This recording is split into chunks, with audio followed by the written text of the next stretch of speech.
Hi అండి, welcome to Salim Ruhina YouTube channel. ఇది మన ఛానల్లో ఫస్ట్ లాంగ్ వీడియో. చేపల పులుసు పేరు వినగానే ఫిష్ లవర్స్కి నోరూరిపోతుంది కదా. ఇది ముస్లిం స్టైల్. తిన్నారంటే అద్దిరిపోయింది అనాల్సిందే. ఈ టైప్ రెసిపీ నాకైతే యూట్యూబ్లో ఎక్కడ సెర్చ్ చేసినా దొరకలేదు.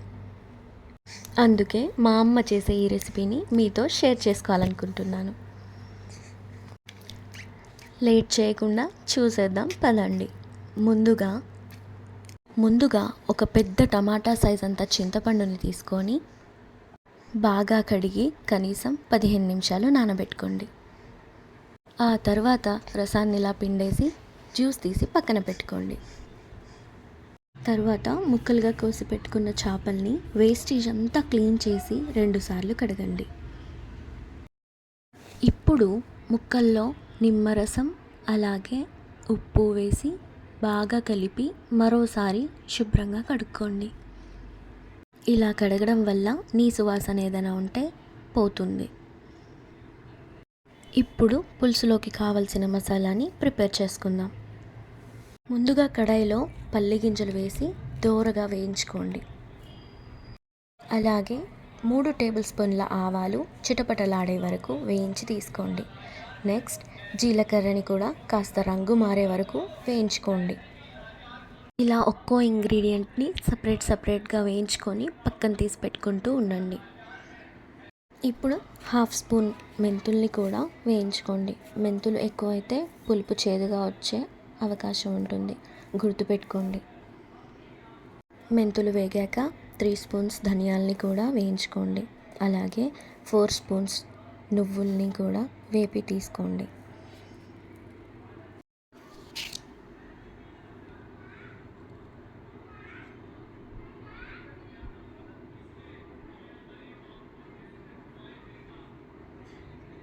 ఇప్పుడు వీటిని కంప్లీట్గా చల్లారనివ్వండి. తర్వాత అదే కడాయిలో కొద్దిగా ఆయిల్ వేసుకొని కాస్త వేడయ్యాక ఒక పెద్ద సైజ్ ఉల్లిపాయని పొడవుగా కట్ చేసి ఆయిల్లోకి యాడ్ చేసేయండి.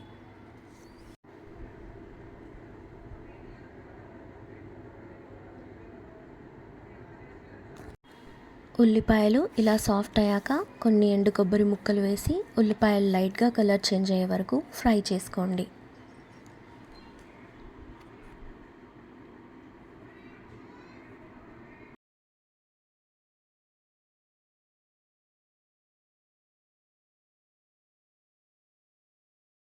ఇప్పుడు ఈ ఫ్రైని కూడా చల్లగా అయ్యే వరకు పక్కన పెట్టుకుందాం.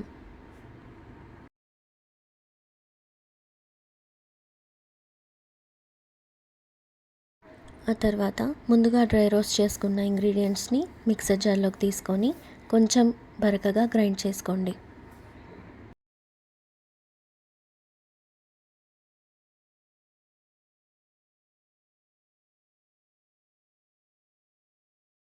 ఇందులోనే ఫ్రై చేసుకున్న ఉల్లిపాయ అలాగే కొబ్బరి ముక్కల్ని కూడా వేసుకొని కాస్త ఉప్పు పసుపు యాడ్ చేసుకొని కొద్దిగా వాటర్ యాడ్ చేసుకుంటూ ఇలా ఫైన్ పేస్ట్ అయ్యాక పక్కన పెట్టుకోండి. మీరు ఏ గిన్నెలో అయితే పులుసు ప్రిపేర్ చేసుకోవాలి అనుకుంటున్నారో ఆ గిన్నెలో చేప ముక్కల్ని తీసుకోండి. ఈ పులుసు చేసుకోవడానికి గిన్నె కొంచెం వెడల్పుగా ఉంటే బెటర్. చేప ముక్కల్లోకి అల్లం వెల్లుల్లి పేస్ట్, పసుపు, ఉప్పు, కారం యాడ్ చేసుకొని ముక్కల్ని బాగా మ్యారినేట్ చేసి 5 మినిట్స్ పక్కన పెట్టుకోండి.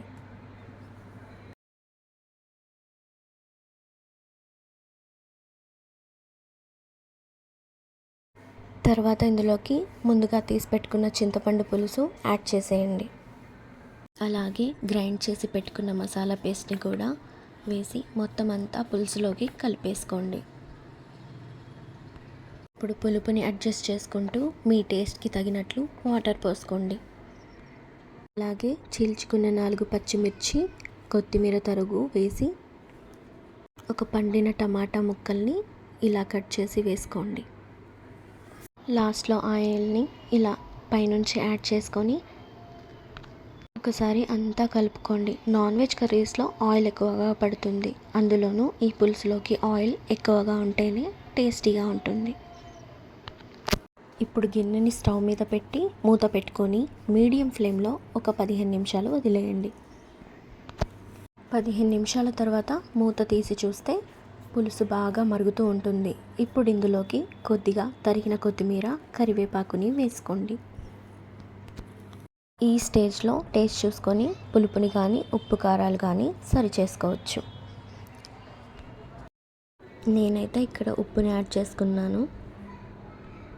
సరి చేసుకున్నాక ముక్క విరగకుండా జాగ్రత్తగా ఒకసారి కలిపి మరో 5 నిమిషాలు మరిగాక నూనె ఇలా పైకి తేలినప్పుడు స్టవ్ని ఆర్పేసుకోండి. ఈ పులుసు అన్నంలోకి కానీ చపాతీలోకి కానీ చాలా టేస్టీగా ఉంటుంది. కాసేపు ఆగి మూత తీసి చూస్తే పులుసు ఇలా కలర్ఫుల్గా గుమగుమలాడుతూ ఉంటుంది. ఈ రెసిపీ మీకు ఎలా అనిపించిందో ఒకసారి ట్రై చేసి టేస్ట్ చేసి కామెంట్ చేసి నాతో షేర్ చేయండి. అలాగే మన ఛానల్ని ఫస్ట్ టైం విజిట్ చేసినట్లయితే లైక్ చేసి షేర్ చేసి సబ్స్క్రైబ్ చేసుకోవడం మర్చిపోవద్దు. మేమైతే ఈ రెసిపీని అన్నంలోకి తింటున్నాం. మా ఆయనకి ఎంత ఇష్టమైన చేపతల, అలాగే నేను మిడిల్ పీస్ తింటున్నాం. ఈ పులుసు చల్లారితే ఇంకా టేస్టీగా ఉంటుంది. ఒకసారి ట్రై చేసి చూడండి. చికెన్ దమ్ బిర్యానీ వీడియోతో మళ్ళీ కలుద్దాం. బాయ్.